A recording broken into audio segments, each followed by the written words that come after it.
La naissance et le captage des moules. Toute cette étape se déroule à Noirmoutier, sur la côte atlantique. Entre mars et avril, des cellules de moules apparaissent dans l'eau de mer.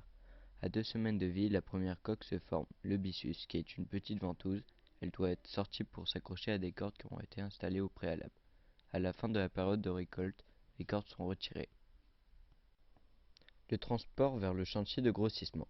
Les cordes sont transportées par voie terrestre vers un chantier de grossissement en attendant d'être placées sur des pieux.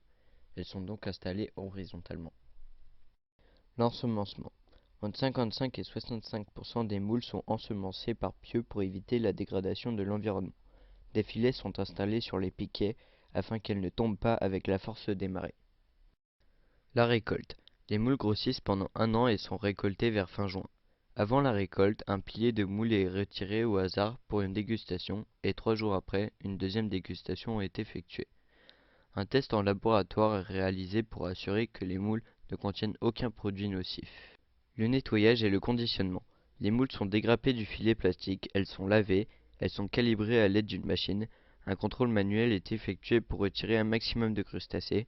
Elles sont ensachées par lot de 5, 10 ou 15 kg